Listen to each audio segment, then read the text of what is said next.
All right, here we go, guys. 2,000 mile review. I am on my second motor. Um, I was, I think, 1,900 or 1,800 miles, and I finally started hearing a noise, and it was just under warranty by like 5 days. And Intense hooked me up. I mean, they made it happen for me. It was pretty sick. They were disappointed that the motor obviously has some issues because they love their bike and I love their bike, but I told them it was definitely not a big deal. So they warrantied me out. So I got a fresh motor, only got a couple hundred miles on that. The DT Swiss 1700s, front and back, are still true. I have actually not done any adjustments for truing those wheels. On my third set of tires, still go with the Minion DHRs. Twos, you can see I just did service on those tires, getting new sealant inside. Forks are amazing. Rear shock, I finally got that dialed in. I don't have the bucking or chattering like everybody talks about. It took me a while, but I finally got it. But my next step is, after next summer, I'm going to send both my fork and my rear shock in for service. Apparently Fox will rebuild and tune the fork to your weight and riding style. So I'll give them my bike weight, my weight, and my pack weight, and then see what they come up with. If not, I got all my settings written down and it should be good. Due for some new grips. The Intense grips are great. I mean, they've held up. They got some delamination going on now. My wire work here to get that attachment on there, that extension. If you saw my earlier one, I had a bar spin and it ripped the cable out of that little pocket there, and it actually pulled it so tight that it disconnected the wire from the connector, so I couldn't even get it to play. I had a dead bike. Pretty much had a rough ride out, let's just say that. So I put that extension on. I've had one bar spin since, and it actually held up pretty good. It did exactly what I wanted it to do. It came out, allowed the bars to spin, and I still had an operational bike.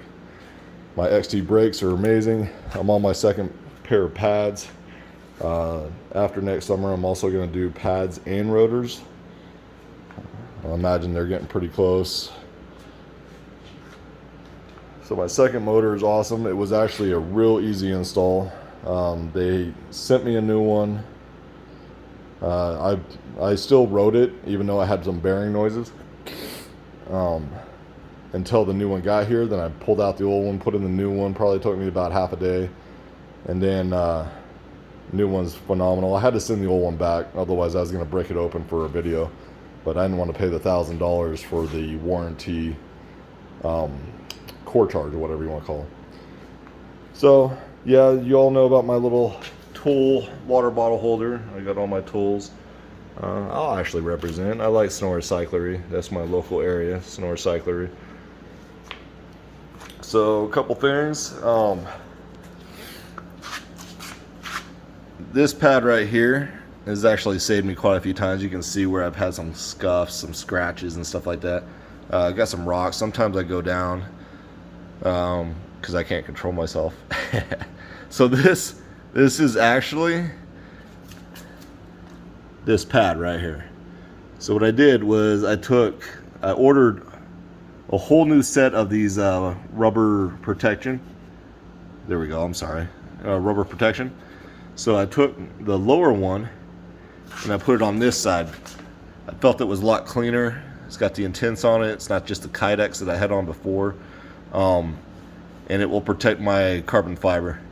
We got brush, we got rocks, we got all kinds of stuff. And I'm gonna make this thing last. I mean, it is a 2018 and the thing still looks pretty. I've got new bushings and all my linkages here. They actually looked really good. I didn't even have to touch them, but I just felt, did some winter maintenance, just got it out of the way. My mallets, these things have been holding up amazing too. I mean, you can see that I am not nice to them. They got scratches and buffs all over them.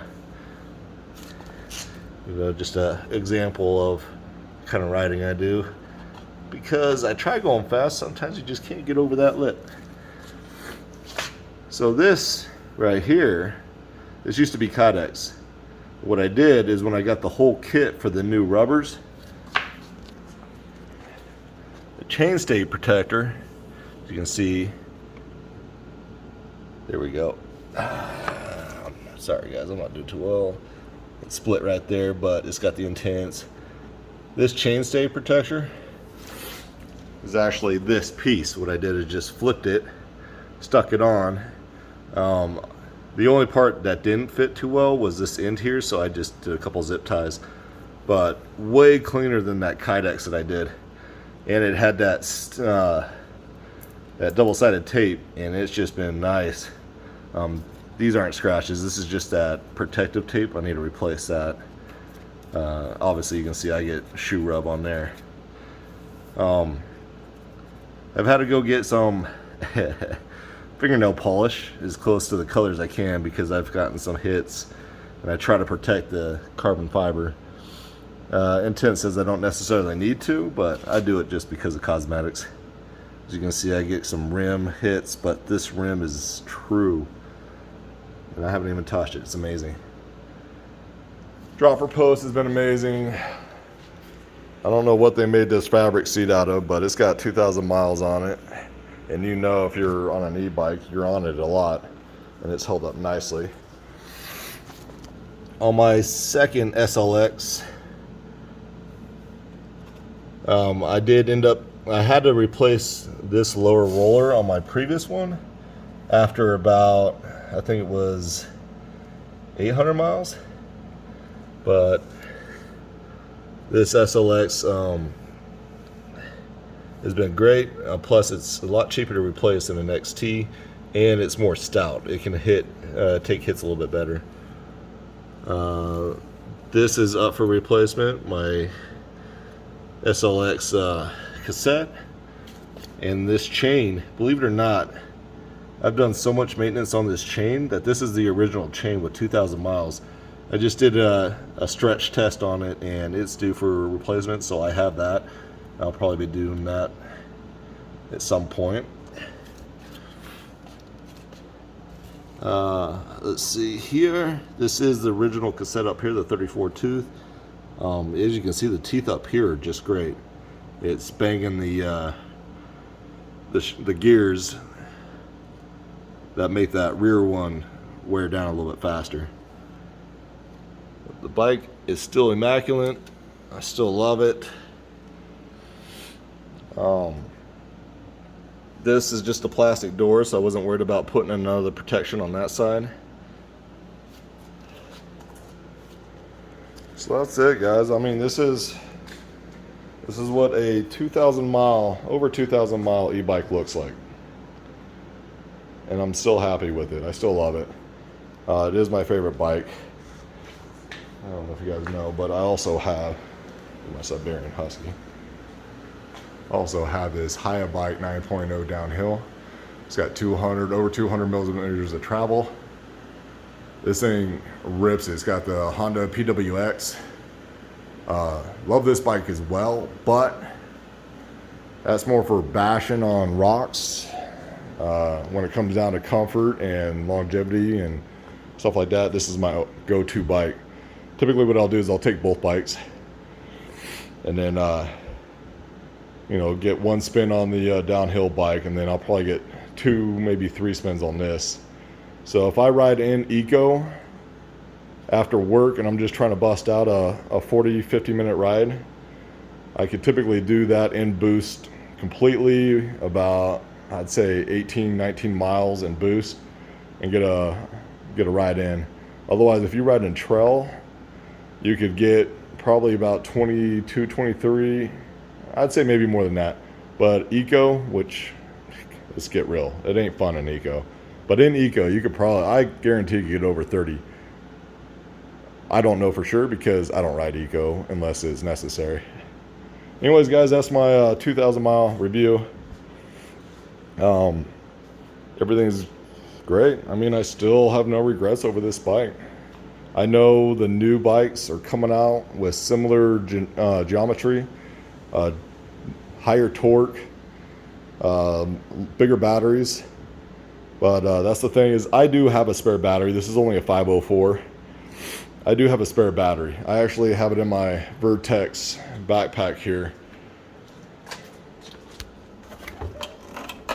And I do not mind carrying it. Actually, it's saved me a couple times. Do I wish this thing had a 700? Oh, of course. I'd get a lot longer rides in. But is it painful? No. I prefer to have that weight down low. That's why this is so swollen down here, is because if you do a 700 battery, then this whole chamber here is going to be bigger all the way up. But Intense designed it to where all the weight was down low, and trust me, you can feel the difference when you're railing corners or doing drops or anything. That weight being down low just allows you to throw that bike in between your legs and just rail things like no other. I seriously feel like I'm on a enduro motorcycle when I'm with this, just because how you could throw it around. And that's my background, is I love trail riding on dirt bikes, but I don't do that anymore because of my knees and my lungs. So now I ride this, and it's probably the closest to it. I really thought my Haya bike, I really thought this was going to be closer to dirt biking. But this, I would say, feels more like my previous downhill mountain bike, but heavier and has power. And I've taken this off some big hits. I can't do the big hits anymore because of my knees. But the wife loves the bike. I love it. It's just a turning radius. It doesn't rail as much. It's 27.5 front and back. And I can tell you that I am very partial to the mullet. 29 up front, 27.5 in the back. All right, sorry for the long video, but that's it. Still thank you, Intense. Still love this bike. It's for as old as it is now. I'm in 2018. I can't believe how long ago that was now. Still an amazing bike. Really got me through the pandemic. As everybody was locked down, I was sneaking out. So this was nice. Well, I hope those little features that I told you about, if you're having issues with scratches or dings, like I'm saying, this is the down tube protection on the bottom, and then this is the chainstay that's just flipped over and pushed on this side, and that way I got full protection of rocks, random hits, because I was getting some strikes, and that's why I went with the Kydex. And then now I'm with this rubber, which is a little more pliable, and it's been nice. All right guys, thanks.